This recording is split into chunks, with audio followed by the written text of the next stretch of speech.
পর্যাপ্ত সার মজুত রয়েছে উল্লেখ করে কৃষি, মৎস্য ও প্রাণী সম্পদ মন্ত্রণালয়ের প্রতিমন্ত্রী সুলতান সালাউদ্দিন টুকু বলেছেন, কৃষকরা যেন সঠিকভাবে সার পায় সেজন্য তারা সর্বোচ্চ তদারকির মধ্যে রেখেছেন।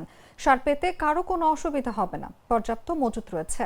শনিবার দুপুরে খরিফ ১ মৌসুমে পাট ফসলের উৎপাদন বৃদ্ধির লক্ষ্যে কৃষি প্রণোদনা কর্মসূচির আওতায় ক্ষুদ্র, প্রান্তিক ও মাঝারি কৃষকদের মাঝে প্রধান অতিথি হিসেবে বিনামূল্যে পাট বীজ ও সার এবং কৃষি সরঞ্জাম বিতরণ শেষে সাংবাদিকদের তিনি এসব কথা বলেন। আগামী দিনে প্রান্তিক কৃষকরা যাতে সব বিষয়ে উপকার পায় সে ব্যাপারে সর্বোচ্চ পদক্ষেপ নেওয়া হবে বলেও জানান তিনি।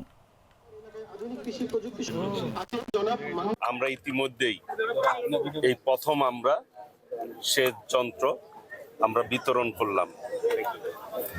এর পূর্বে এই ধরনের সেচ প্রকল্পের আওতায় টাঙ্গাইল সদর চরবাসী পায় নাই, এই প্রথম আমরা গ্রুপ ওয়ারি 13টি গ্রুপের আমরা বিতরণ করলাম। এবং পাট, বীজ এবং সারও কিন্তু আমরা ইতিমধ্যে বিতরণ করেছি। আমাদের পর্যাপ্ত সার মজুদ রয়েছেন এবং যথার্থভাবে যাতে কৃষকরা সঠিক দামে সার পায় সেই ব্যাপারে সর্বোচ্চ তদারকির মধ্যে আমরা রেখেছি। ইনশাল্লাহ সার পেতে কারো কোনো অসুবিধা হবে না, পর্যাপ্ত মজুদ রয়েছে। আগামী দিনে এই প্রান্তিক কৃষকরা যাতে সব বিষয়ে উপকার পায় সেই ব্যাপারে আমরা সর্বোচ্চ পদক্ষেপ নিব। সার, বীজ, কীটনাশক এই ধরনের যেই কৃষি উপকরণগুলি আছে সেই ব্যাপারেও আমরা ইনশাল্লাহ।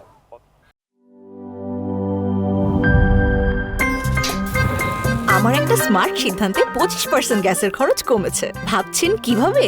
সাধারণ গ্যাস স্টোভ বদলে আমি এনেছি আরএফএল গ্যাস স্টোভ। এর সাইন্টিফিক নজল ও ব্রাস বার্নার ক্যাপ সমানভাবে তাপ ছড়িয়ে রান্না করে দ্রুত, তাই গ্যাসও বাঁচায় 25%, টাকাও বাঁচে 25%। আরএফএল গ্যাস স্টোভ নিরাপদ ও গ্যাস সাশ্রয়ী।